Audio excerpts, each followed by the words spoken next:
What's up, LEGO builders? Today, you get to see humanity's main line of defense against all enemies and monsters, the H.A.D.F. Years ago, they saved what was left of humanity from complete collapse, and now are battling the futuristic protectorate mech showcased last week. This military, though much older tech-wise, boasts of a more diverse air force and infantry, and just might have a few sneaky advanced weapons of their own. If you're ready, make sure to open fire on that like button, and let's get started. There's so much more lore on the human side of things, since they've obviously been around for a while. But long story short, during the Biowars years ago, what was left of humanity on the continent of Kokundra banded together and formed the H.A.D.F, or Human Alliance Defense Force. This took over as the governing body and helped humanity restore itself after almost being annihilated. As the sole military force, they mostly allow each city to govern itself, but have been called into action for the defense and reclamation of the megacity Moenia Prime, where the Protectorate army was formed. I've seen many people say that this army is too outdated, needing to be upgraded and have mechs of their own. And that's by design. I wanted them to clash with a superior force tech-wise that they've never seen before, forcing them to adapt and grow, similar to the huge leaps in military innovation our own world saw during and in between the world wars. Remember, this is just the beginning of a hopefully long and immersive saga. The H.A.D.F has a large infantry comprised of 4 main types: your typical grunt, a medic, a heavy gunner, and a squad leader. These units make up the backbone of the force and are trained to work in fire teams of 4 and squads of 8. This allows the military to carry out battle plans with a force that can be split up and function as small independent fighting groups or come together as a team depending on the situation. The fire team is comprised of a grunt, medic, or just another grunt, a leader, and a heavy gunner, and the squad leader oversees their own fire team as well as one other. Squad leaders and other officers are designated by the gold insignia of the H.A.D.F. A new 3-person fire team has also been formed in the wake of the war with the Protectorate Army, which specializes in finding and targeting mechs with a drone and shoulder-mounted missile launcher. These have been vital in the crowded city streets to provide fire support to areas of the battlefield that tanks can't get to, and allows for great hit-and-run tactics. Every good military has got to have a special forces, and so here are the H.A.D.F commandos, wielding all the best armor and gadgets humanity has to offer. The 2 most commonly seen units are the sniper and general purpose unit. They recently pulled off a miracle and were able to sneak into Lantern Industries during a battle and helped extract secrets that completely changed the course of the war. If you want to see what happened, check out the video linked at the top of the screen. Not much is known about these soldiers, who enter training from a young age and are only ever recruited from inside the enigmatic capital city where the H.A.D.F headquarters reside. But increased speed, strength, and intelligence have been noted, as well as a knack for making other soldiers uncomfortable. This urban conflict is unlike the open battlefields of the past, so the H.A.D.F is having to adapt and learn to operate in more confined spaces. To help support infantry operations, these 4-legged drones have been deployed to scout ahead and provide some extra firepower for the front lines. These are particularly good at patrolling high-value locations like the power plants at the industrial complex, which have become more of a target to saboteurs and heavy-class mechs hoping to disrupt humanity's power supply. I would love to have a clever dog-related acronym name for these drones, so if you have any good ideas, drop them in the comments. This little guy may look familiar, and now the plot is really starting to thicken. Named the RCS-3, or Remote Combat Suit, it's top secret tech and bears a striking resemblance to the Protectorate Cerberus drone. Turns out Lantern Industries and the H.A.D.F had been collaborating on this project years ago, and some prototypes were sent to the capital for further development. So the H.A.D.F might know a little bit more about the Protectorate army than they're letting on, but that's for a future video. Every army needs a good logistics chain, and helping to carry that out is the Armadillo.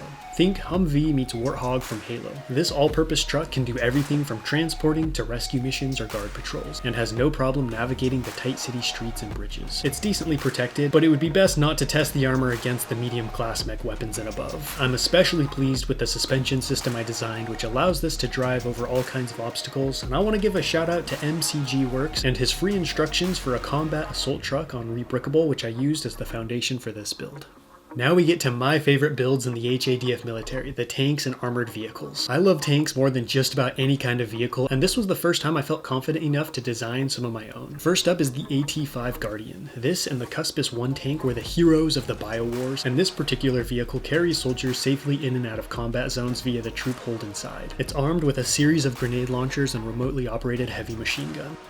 This vehicle has two other variants as well. The Gladiator, which has a turret on top and sacrifices some of its troop carrying capacity to provide fire support against larger, more armored targets. It can fire both armor-piercing and high explosive rounds depending on what's needed. The final variant is the Viper missile platform, which can sling large missiles very far away, which is real fun. Unless you're trying to fight in a city full of civilians, so this hasn't really seen much action in Moenia Prime. These variants were created to streamline production so the H.A.D.F. didn't need to design or manufacture an entire new vehicle for each of these different functions, saving me and them a lot of time. The Cuspis 1 is like an athlete just past their prime, aging and not what it once was, but still a threat. Armed with a large turret-mounted laser cannon, it can engage anything short of a heavy-class mech and was able to provide much-needed armor support that helped push back the mechs when the H.A.D.F. forces initially got to Moenia Prime. In order to help it survive in the new urban environment, drones were attached to the turret that can be deployed to scout out potential ambush sites or, in case of emergencies, detonate into a group of enemy soldiers. With newer, bigger mechs arriving on the scene, this tank is slowly being replaced by its bigger, younger brother. And speaking of that, the Cuspis 2 is one of the most advanced vehicles the H.A.D.F. has to offer, considering it wasn't even ready for service until after the war had started. Equipped with all kinds of new technology and sensors, it also has a monstrous main cannon and boasts of a new, more relevant urban camo scheme. It's heavily armored and can fill multiple roles on the front lines. It also has a delicious surprise in the form of an automatic 4-barreled mortar located at the back of the turret for indirect fire support.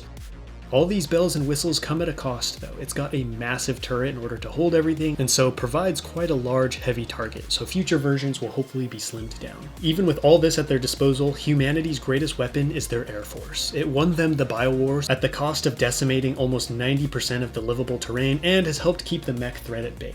The most used aircraft is the G9 Wyron. It's an all-purpose helicopter that can swoop in, deploying troops, remove wounded, or just provide air support with its machine gun and twin missile pods. The double rotor design gives it extra speed and maneuverability in the air, though the Manta, with its bladeless propulsion, has H.A.D.F. engineers desperate to get their hands on one to try and reverse engineer its tech, which could drastically change the next generation of H.A.D.F. aircraft. Many of you may not remember or even know about this next one because it's only been used once. The F-11 Griffin was used to strike a heavy class mech early on in the war, and since then the Protector Army has really stepped up their threat detection and fire systems guarding their prized mechs, so the Griffin hasn't been used much. It's capable of vertical takeoff and can hold a decent payload, but its usefulness has slowly diminished as technology has advanced and the way war is waged has begun to change, so its future is uncertain. This is a recolored version of the LEGO 3-in-1 power jet set. I got the idea for this from Jacob on Rebrickable, who did a desert camo scheme for his jet. My personal favorite aircraft is the Long Range Assault Carrier, or LRAC. This bird is one of the oldest aircraft in the military, but sometimes something is so simple it becomes timeless. It can carry a horde of soldiers and even tanks via cables underneath, and has an extremely long range, though its only weapon is a door-mounted machine gun.